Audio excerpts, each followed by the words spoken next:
2023 డిసెంబర్లో అప్పటి ఎన్ఎస్యూఐ రాష్ట్ర అధ్యక్షుడు బల్మూరి వెంకట ఒక మీడియా సమావేశంలో కూడా మాట్లాడుతూ అప్పటి బీఆర్ఎస్ ప్రభుత్వం విద్యా వ్యవస్థను పూర్తిగా నిర్లక్ష్యం చేస్తుంది, ఫీజు రియంబర్స్మెంట్ బకాయిలను చెల్లించట్లేదని చెప్పి ఆయన విమర్శ చేశారు. ఒకవేళ కనుక కాంగ్రెస్ ప్రభుత్వం అధికారంలోకి వస్తే మేము చిత్తశుద్ధితో పనిచేస్తాం, ఫీజు రియంబర్స్మెంట్ బకాయిలను వెంటనే చెల్లిస్తామని చెప్పి కూడా మాట ఇచ్చినటువంటి సందర్భం. ఆ సందర్భాన్ని నేను ఇప్పుడు గుర్తు చేస్తా ఉన్నా.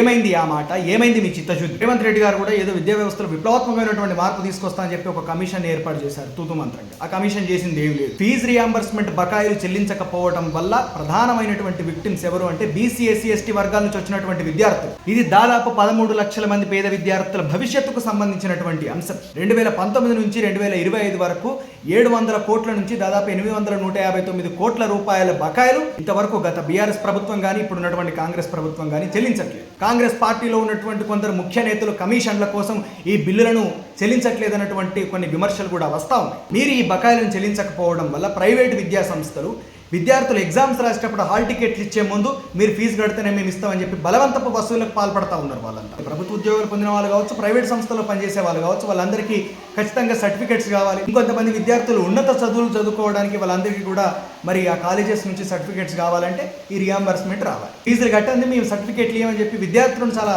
ఇబ్బంది పెడుతున్నటువంటి పరిస్థితి. మీరు నాణ్యతా ప్రమాణాలు పాటించకుండా, బడ్జెట్ లోపల విద్యా వ్యవస్థకు సరైనటువంటి నిధులు కేటాయించకుండా వాటి యొక్క స్థాయిని పూర్తిగా దిగజార్చి విద్యార్థులను, విద్యార్థి తల్లిదండ్రులను ఈ కాలేజీలకు, ఈ పాఠశాలలకు మనమెందుకు ఈ పిల్లల్ని పంపాలి అనే విధంగా అసహించుకునేలా చేసి ఎన్ని అప్పులు చేసైనా కష్టపడైనా సరే విద్యార్థులను ప్రైవేటు కళాశాలలో మంచి విద్యను అందించాలి అనే విధంగా వాళ్ళను మీరే ఏమార్చి ఈ విధంగా విద్యార్థులను ఇబ్బంది పెట్టే ప్రయత్నం చేస్తూ ఉన్నారు. వాళ్ళ భవిష్యత్తును సర్వనాశనం చేసే ప్రయత్నం చేస్తూ ఉన్నది నేటి ప్రభుత్వం. ప్రభుత్వంలో ఉన్నటువంటి మీ ఎమ్మెల్యేలు, మంత్రులందరూ కూడా హెలికాప్టర్లు ఎక్కి తిరగడానికి, విదేశాలకు వెళ్లి రావడానికి, ప్రపంచ సుందరి పోటీలు ఇక్కడ నిర్వహించడానికి మీకు వేల కోట్లు వస్తాయి. కానీ ఈరోజు విద్యార్థుల యొక్క సమస్యలను పట్టించుకోవడానికి మాత్రం మీరు ఆలోచన చేస్తారా? మీరు దృష్టి సాధిస్తారా? యుద్ధ ప్రాతిపదికన వెంటనే ఫీజు రియంబర్స్మెంట్ బకాయిల్ని ప్రభుత్వం చెల్లించాలని చెప్పి ఈరోజు ప్రోగ్రెసివ్ స్టూడెంట్ ఫెడరేషన్ డిమాండ్ చేస్తూ ఉన్నది. ఒకవేళ ప్రభుత్వం ఇట్టే జాప్యం చేస్తే కనుక ఖచ్చితంగా దీన్ని ఒక పెద్ద ఉద్యమంగా తీసుకెళ్లి మీ మెడలు వంచి ఈ యొక్క ఫీజు రియంబర్స్మెంట్ బకాయిల్ని చెల్లించే విధంగా చేస్తామని చెప్పి కూడా మేము హెచ్చరిస్తూ ఉన్నాం.